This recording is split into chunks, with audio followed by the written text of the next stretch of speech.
This past weekend, I was back in my old hometown of Greenwich, Connecticut.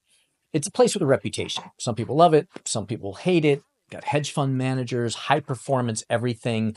This is the setting for shows like Billions. But beyond that reputation, for me, Greenwich was a home for over 15 years.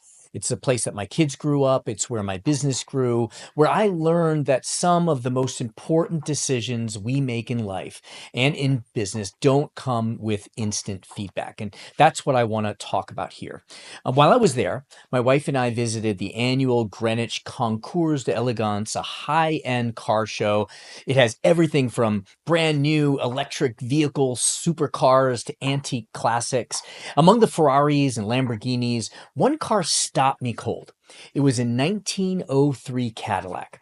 A horseless carriage, as they call it. No doors, no roof, just four bicycle tires and a basic engine. It looked almost laughable, parked along a line of other horseless carriages in one corner of the grass overlooking the Long Island Sound. And we were standing there like elders in line next to souped up 2025 Porsches. But it offered one of the clearest lessons I've seen in innovation, patience, and reinvention. Let's go back to 1903. Cadillac was founded in 1902, one year before that, by Henry Leland, not just to make a car, but to make something exact. While most manufacturers were hand fitting every component, meaning every car was essentially a one off, Cadillac aimed to make multiple vehicles using standard parts. This wasn't just smart engineering, it was an early, bold example of modularity. It's a concept that I've started exploring more deeply. Modularity is a powerful idea, building components that can be mixed and matched, reused and recombined. This is a concept that helps explain how entire industries emerge, from automobiles to the space industry, and I'll be writing more about that soon. But what's most striking is how long it took Cadillac's modular vision to prove itself. 6 years after the company's founding, they sent three cars to the Royal Automobile Club in England. The cars were disassembled into 721 parts, scrambled, then randomly reassembled. All three cars ran perfectly. And that demonstration didn't happen overnight. It was 6 years of quiet conviction before the world truly recognized the value of what Cadillac was doing. And that brings me to something we often overlook in today's business culture. We're constantly told to build MVPs, to test rapidly with agility, to fail fast, to iterate. Kind of makes sense because, you need to try lots of different combinations of needs and customers to rapidly achieve that nirvana of product market fit. But if you're not getting feedback right away that you're doing something wrong, Eric Ries, author of The Lean Startup, says the only way to win is to learn faster than anyone else. And he's right, sometimes. Rapid feedback loops are incredibly powerful, especially in software and digital products. You A/B test a landing page, you see which feature drives clicks, you adjust, you move, but not everything works that way. Not every important decision yields immediate data.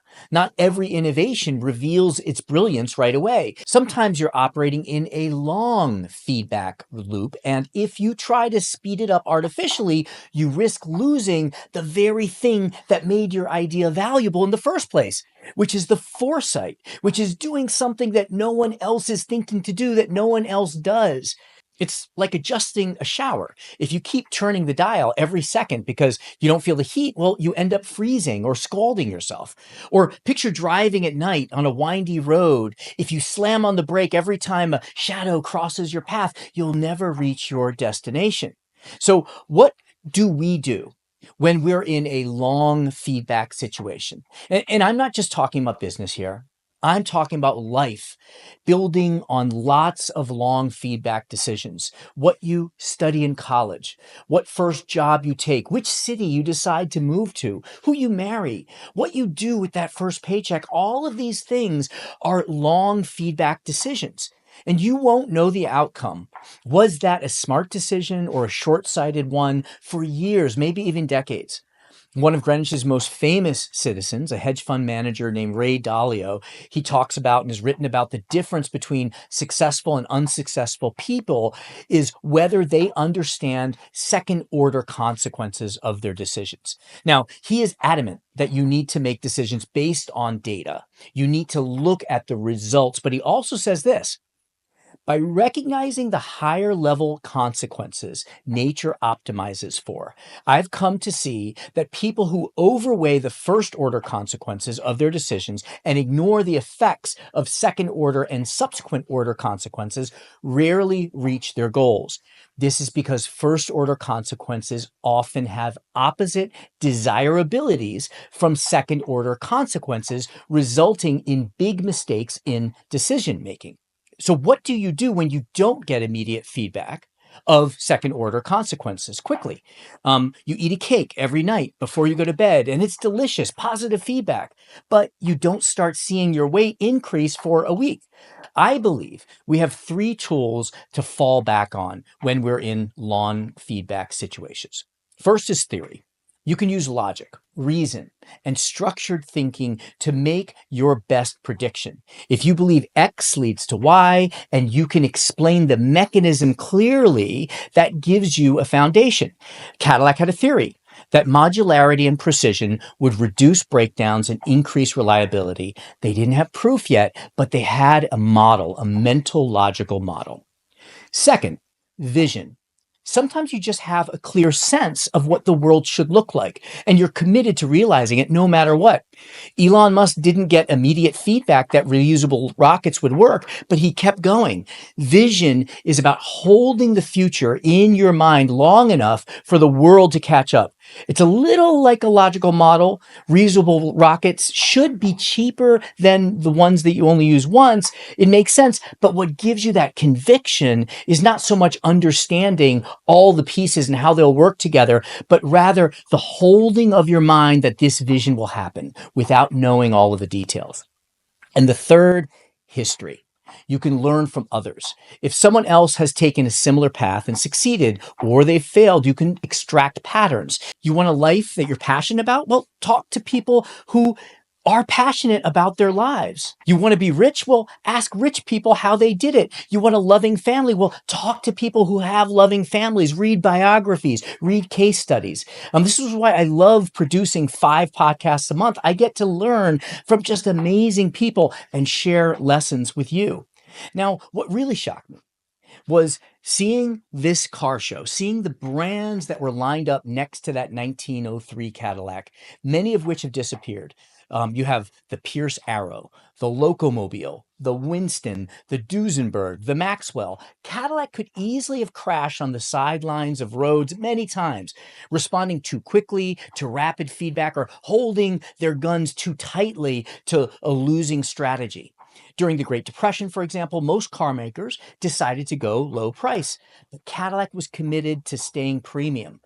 Later in the 1980s and 90s, it lost ground to BMW and Mercedes, who were introducing a new kind of luxury, pursuing younger, more affluent customers with more high-tech luxury. But Cadillac didn't insist on stubbornly keeping its strategy. It found a new path through. It introduced the CTS.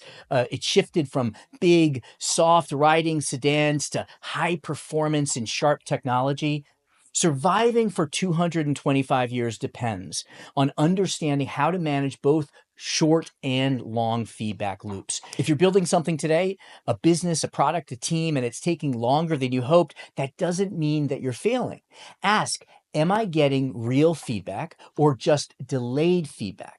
Don't just look at the reactions in the market, but consider the logic. Do you believe in your model? The vision, are you committed to that vision? And experience, has this worked for other people and other companies? Maybe you're just working inside a long feedback loop. And maybe like Cadillac, what you're building will one day be recognized not just for what it is, but for what it made possible.